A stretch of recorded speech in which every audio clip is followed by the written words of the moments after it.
നമസ്കാരം, ഞാൻ അമൃത സുനിൽ. അമൃത ഡിജി മീഡിയയിലേക്ക് ഏവർക്കും സ്വാഗതം.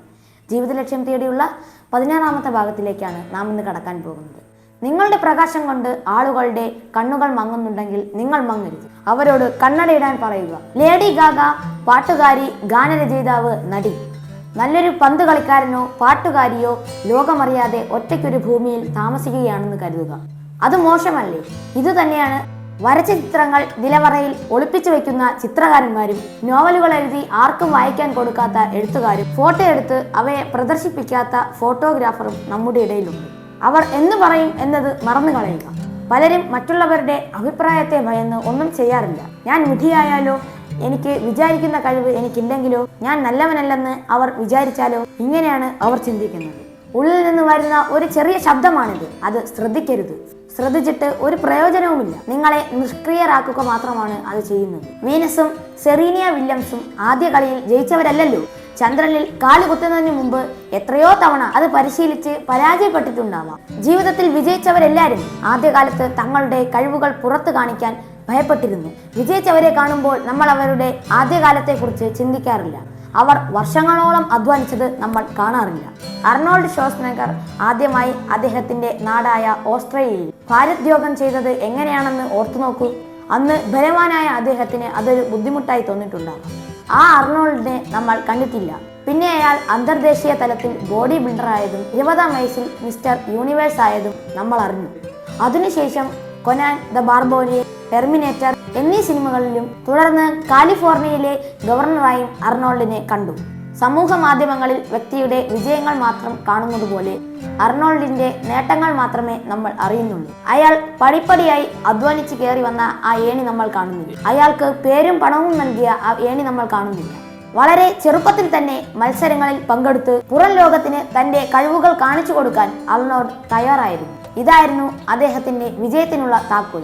ആദ്യ മത്സരങ്ങളിലൊന്നും അയാൾ വിജയിച്ചില്ല. പക്ഷേ അവയിൽ നിന്നും പലതും അയാൾ പഠിച്ചു. ആത്മധൈര്യം ഉൾപ്പെടെ പിന്മാറാൻ തയ്യാറാവാതെ അയാൾ മറ്റുള്ളവരെക്കാൾ പരിശീലിച്ചു. എങ്ങനെ അയാൾ ലോക പ്രശസ്തനായി. ലോകം തന്നെ കൂടുതൽ അറിയണമെന്നുള്ള ലക്ഷ്യത്തോടെയാണ് അയാൾ അമേരിക്കയിലെത്തിയത്. അവിടെ സിനിമാ നടനായി ജോലി തുടങ്ങി.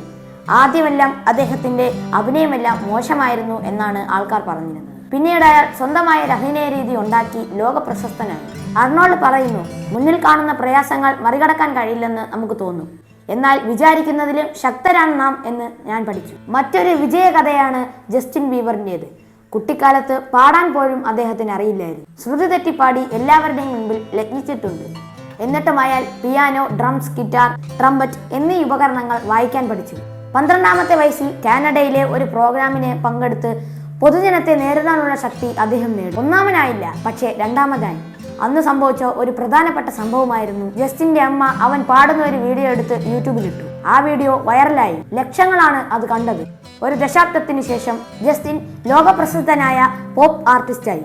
ലോകത്തുള്ള പല ആൺകുട്ടികളും പെൺകുട്ടികളും ഏറ്റവും വിഷമമുള്ള സാഹചര്യത്തിൽ പോലും അവർ ആരാണെന്നും അവരുടെ ശക്തി എന്താണെന്നും വ്യക്തികൾക്ക് ഈ ലോകം തന്നെ മാറ്റാനുള്ള കഴിവുണ്ടെന്നും കാണിച്ചു തന്നിട്ടുണ്ട്. മലാല യൂസഫ്സായി, പാകിസ്ഥാനി സാമൂഹിക പ്രവർത്തക, എഴുത്തുകാരി, സർവകലാശാല വിദ്യാർത്ഥി. 15ാമത്തെ വയസ്സിൽ തീവ്രവാദി ആക്രമണത്തിന് ഇരയായ മലാല ഒരിക്കൽ പറഞ്ഞു, ഒരു പുരുഷന് എല്ലാം നശിപ്പിക്കാൻ കഴിയുമെങ്കിൽ ഒരു പെൺകുട്ടിക്ക് എന്തുകൊണ്ട് അതിനെ മാറ്റിയെടുത്തുകൂടാ? ഒരു കുട്ടി, ഒരു അധ്യാപിക, ഒരു പുസ്തകം, ഒരു പേന, ഇത് മതി ഈ ലോകത്തെ മാറ്റാൻ. ഗ്രെറ്റ തുൻബർഗ് എന്ന പെൺകുട്ടി തന്റെ കാഴ്ചപ്പാട് കൊണ്ട് ലോകത്തെ മൊത്തം പ്രചോദിപ്പിച്ചുകൊണ്ടിരിക്കുകയാണ്. നമ്മൾ എന്തെങ്കിലും ഒന്ന് ചെയ്യാൻ തീരുമാനിച്ചാൽ മതി, നമുക്ക് എന്തും ചെയ്യാൻ സാധിക്കും. അടിയന്തരമായി നമ്മൾ എന്തെങ്കിലും ചെയ്യണമെന്ന് നിശ്ചയിക്കുകയാണെങ്കിൽ കാലാവസ്ഥയ്ക്കും പ്രകൃതിക്കും സംഭവിക്കുന്ന വിപത്തുകൾ തടയാം. മനുഷ്യൻ പരിസ്ഥിതിയോട് ഇണങ്ങുന്ന ജീവിയാണ്. ഇപ്പോഴും വൈകിട്ടില്ല, പക്ഷേ അവസരങ്ങൾ എന്നും ഉണ്ടാകില്ല. ഇന്നു തന്നെ തുടങ്ങാം. ഇനി ഒഴിവ് പറയാനില്ല. മലാലയ്ക്കും ഗ്രെറ്റയ്ക്കും തങ്ങളുടെ നിരീക്ഷണങ്ങൾ ലോകത്തിനോട് പറയാൻ മടിയുണ്ടായിരുന്നില്ല.